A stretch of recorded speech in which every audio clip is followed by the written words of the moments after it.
நாஞ்சில் விஜயன் அவர்கள் மீது ஒரு பாலியல் புகார் வந்து நடிகை வைஷு, அதாவது இவங்க ஒரு திருநங்கை. இவங்க காவல் ஆணையத்துல குடுத்திருக்காங்க. எதற்காக என்னன்னு சொல்லிட்டு நம்ம விரிவா பார்க்கலாம். நாஞ்சில் விஜயனும் நடிகை வைஷு இவங்க ஒரு திருநங்கை. இவங்க 2 பேருமே கடந்த 11 ஆண்டுகளா வந்து பழகி வந்திருக்கோம் அப்டின்ட்டு அவங்க சொல்லியிருக்காங்க. ஆனா, கடந்த ஒரு 5, 6 வருடங்களா மட்டும் தான் நாங்க வந்து ரொம்பவும் க்ளோஸா பழக ஆரம்பிச்சோம்.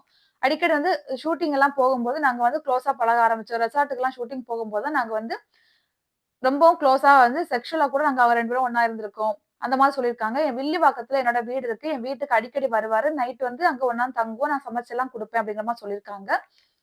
இந்த டைம்ல இப்போ ஒரு 6 மாசமா என்கிட்ட வந்து என்ன பிளாக் பண்ணிட்டாரு. என்கிட்ட எதுவுமே பேச மாட்டேங்கிறாரு. எங்க வீட்ல வந்து பிரச்சனை ஆகுது. நீ ஒரு திருநங்கை உன் திருநங்கை வந்து உங்களோட பழகுறது வந்து பிரச்சனை ஆகுது அப்படிங்கிற மாதிரி அவரு சொல்றதா வந்து திருநங்கை புகார் அளிச்சிருக்காங்க. அப்போ இந்த 11 வருடங்களா, 5 வருடங்களா குளோஸா இருக்கும்போது நான் திருநங்கைன்னு சொல்லி அவருக்கு தெரியலையா? அப்படின்னு சொல்லிட்டு அவங்க கேட்கறாங்க. நான் இங்க வந்து புகார் குடுக்கறதுக்கு முக்கிய ஒரு காரணம் யாருன்னா, ஜாய் கிறிஸ்டலா தான். அவங்க வந்து மாதம்பட்டி ரங்கராஜனால வந்து பிரெக்னன்ட் ஆகி வயித்துல குழந்தையோட வந்து கம்ப்ளைண்ட் குடுத்திருக்காங்க. அவர் வந்து ஒரு பெரிய பெரிய ஆளு. சினிமா துறையா இருக்கட்டும், பொலிட்டிக்கலா இருக்கட்டும் எல்லாத்துலயுமே பெரிய ஆளா இருக்காரு. கண்டிப்பா அவர் மேல ஆக்ஷன் எடுப்பாங்களான்னு எனக்கு தெரியல. அவங்க ஒரு பெண், அவங்க கர்ப்பமா இருக்காங்கன்னு சொல்லியாச்சும் அவங்க வந்து கம்ப்ளைண்ட் பண்ணாங்க. நான் ஒரு திருநங்கை, நான் எத காட்டி வந்து கம்ப்ளைண்ட் பண்ண முடியும்? அதனால சார் கிட்ட கேட்டுட்டு நான் பண்ணேன். அவங்க கண்டிப்பா வந்து ஒரு சட்டப்படி நடவடிக்கை எடுப்பாங்க. உங்களுக்கு நான் நியாயம் கிடைக்கும் அப்படின்னு சொன்னாரு. அதனால தான் நான் வந்து புகார் குடுத்துருக்கேன் வந்து அப்படின்னு சொல்றாங்க. நான் வந்து இத மென்டலி வந்து ரொம்ப வந்து அஃபெக்ட்டா இருக்கேன். நான் வந்து ட்ரீட்மெண்ட்ல நான் வந்து டேப்லெட்ஸ் போட்டுட்டு இருக்கேன் இந்த நேரத்துல. ரொம்பவும் எனக்கு மனசுக்கு வேதனையா இருக்கு. என் கூட ரொம்ப பழகிட்டு இருந்துட்டு திடீர்னு சொல்லி இந்த மாரி போகும்போது என்னால தாங்கிக்க முடியல.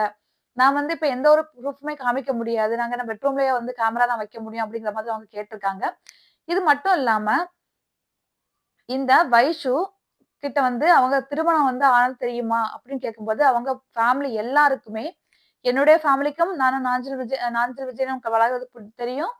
நாஞ்சில் விஜயன் ஃபேமிலிக்கு வந்து நாங்க பழகுறது வந்து அவங்களுக்கு தெரியும்.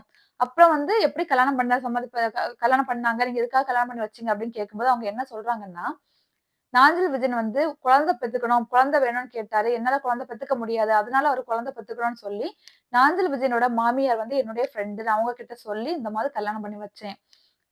ஒரு கல்யாணம் முடிஞ்சு கிட்டத்தட்ட பார்த்தீங்கன்னா, நாஞ்சில் விஜயனுடைய திருமண நாள் கொண்டாடி ஒரு 5 டேஸ் தான் ஆகுது. 5 டேஸ்க்கு முன்னாடி தான் அவங்க வந்து அ ம சோசியல் மீடியாக்கள்ல வந்து அவங்க போட்டிருந்தாங்க.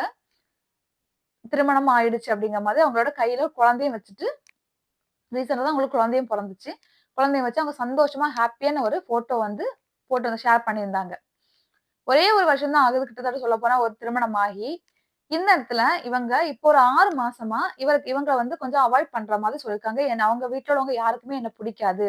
அவங்க வந்து எந்த ஒரு ஃபங்ஷனுக்குமே என்ன கூப்பிட மாட்டாங்க. நான் ஒரு திருநங்கை அப்படின்னு சொல்லியிருக்காங்க. ஆனா, இன்னைக்கு அவருக்கு என்ன திருமணம் பண்ணணும்னு சொல்லும்போது, திருநங்கைன்னு சொல்லும்போது எனக்கு சொசைட்டில வந்து என்னோட பேர் வந்து என்ன வந்து ரொம்ப அசிங்கமா பார்ப்பாங்க. அதனால வந்து நான் கல்யாணம் பண்ணிக்க முடியாது அப்படிங்கிற மாரி அவர் சொல்லியிருக்காரு. ஆனா, நான் திருநங்கைங்கிறது இப்ப தான் அவருக்கு தெரியுமா? அப்படிங்கிற மாதிரி அவங்க நெறைய கொஸ்டின்ஸ் கேட்டுட்டு இருக்காங்க. உங்ககிட்ட வந்து பணம் வந்து நெறைய வாங்கி ஏதாச்சும் பண்ணிருக்காங்கன்னு கேட்கும்போது, அந்த மாரி எதுவுமே பண்ணல. பணம் வாங்குவாரு சில நேரங்கள்ல, வாங்கிட்டு திருப்பி குடுத்துருவாரு. இப்போ வந்து என்னோட ரூ. 3,00,000 பணம் வந்து அவர்கிட்ட தான் நிக்குது அப்படின்னு சொல்லிட்டு சொல்றாங்க. அது மட்டும் இல்லாம, நாஞ்சில் விஜயன்ட்ட கேட்கும்போது அவர் என்ன சொல்றாருன்னா, எனக்கும் அவங்களுக்கும் சம்மந்தமே இல்ல அப்படிங்கிற மாரி சொல்றாராம். ஃப்ரெண்டா தான் நாங்க பழகுறோம் அப்படிங்கிற மாரி சொல்றாராம்.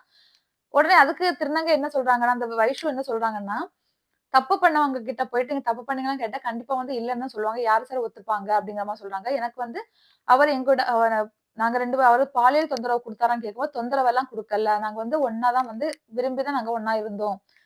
நெறைய ரெசார்ட்டுக்கு போவோம். நெறைய வந்து ஒண்ணா இருந்திருக்கோம் அப்படிங்கிற மாரி சொல்லியிருக்காங்க. இது வந்து நான் ஒரு எனக்கு வந்து அவரு இதுக்கு மேல என்கூட செக்சுவலா இல்லாட்டி கூட, என்கூட ஜஸ்ட் ஒரு ஃப்ரெண்ட் மாரி பழகிட்டாவது இருக்கலாம் இல்லையா? எனக்கு அது போதும் எனக்கு. எனக்கு மறுபடியும் போய் இன்னொருத்தங்கள போயிட்டு திருநங்கைன்னு சொல்லும்போது, என்கிட்ட வந்து பெருசா வந்து பெருசா எங்கள்ட்ட பழக மாட்டாங்க. இந்த மாரி ஒரு நட்பு, ஒரு அன்பு கிடைக்கும்போது இத யாரா வேண்டான்னு சொல்லுவாங்களா? அப்படிங்கும்போது அவங்க ஆதங்கத்த சொல்லியிருக்காங்க. சில விஷயங்கள் வந்து பார்க்கும்போது, ஒரு திருநங்கை கூட பழகிட்டு இருந்த ஒரு ஆணை வந்து ஒருத்தங்க திருமணம் பண்றாங்கன்னு சொன்னா, கண்டிப்பா அதுல வந்து ஏதோ ரீசன் இருக்கு அப்படின்னு தான் நான் நினைக்கிறேன். மக்கள் நீங்கள் இத பத்தி என்ன நினைக்கிறீங்கன்னு சொல்லிட்டு கண்டிப்பா கமெண்ட்ல சொல்லுங்க. இந்த திருநங்கை மீது தப்பு இருக்கா? இல்ல நாஞ்சில் விஜய் மீது தப்பு இருக்கா? அப்படின்னு சொல்லிட்டு அதையும் கண்டிப்பா கமெண்ட்ல சொல்லுங்க. திருநங்கைகள் மீது வந்து பெருசா வந்து நெறைய திருநங்கைகள் இருக்காங்க. ஆனா அவங்களுக்கு வந்து நெறைய எல்லாரும் நல்லவங்கன்னு மனுஷனா பொறந்தா எல்லாருமே நல்லவங்களும் கிடையாது. எல்லாரும் வந்து கெட்டவங்களும் கிடையாது. அதே மாரி தான் அவங்களும். அவங்க வந்து நம்ம மனுஷன் நம்மளுடைய ஒரு இனம் தான் அவங்களும். இவங்களுக்கு ஒருத்தங்க கிட்ட இருந்து ஒரு அன்பு கிடைக்குது அப்படிங்கிறபோது, கண்டிப்பா வந்து அவங்க அந்த அன்புக்கு வந்து அடிமையாகிறாங்க. அந்த அன்ப பயன்படுத்திட்டு சில பேர் வந்து இந்த மாரி ஏமாத்திட்டு போயிர்றாங்க. அந்த வைஷு பேசுறத பார்த்தாச்சுன்னா ரொம்பவும் கஷ்டமா இருந்துச்சு கேட்கறதுக்கு. இந்த மாரி ஒருத்தங்கள ஏமாத்த முடியுமா? அப்படிங்கிற மாதிரி. அதனால இந்த இவங்கள வந்து சின்ன திரை நடிகர் சங்கத்துல கார்ட் வாங்கி குடுத்தது இந்த மீடியா தான். கண்டிப்பா எனக்கு இந்த வழக்குக்கு, இந்த பிரச்சனைக்கு எனக்கு ஒரு முடிவு கண்டிப்பா நீங்க வாங்கி தருவீங்க அப்படின்னு நான் நெனைக்கிறேன்.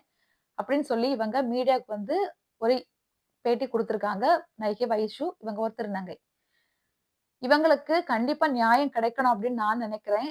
இந்த மாரி தப்பு பண்ற எல்லாருக்குமே வந்து ஒரு பாடமா இது இருக்கணும். லவ் பண்ணிட்டு, இந்த மாரிலாம் பண்ணிட்டு, திருமணம் ஆயிடுச்சு, எனக்கு குழந்தை இருக்கு, அப்படி இப்படின்னு சொல்லிட்டு போறவங்களுக்கு கண்டிப்பா இது ஒரு பாடமா இருக்கணும்னு நான் நெனைக்கிறேன். மக்கள் நீங்கள் இத பத்தி என்ன நெனைக்கிறீங்கன்னு சொல்லிட்டு கமெண்ட்ல சொல்லுங்க.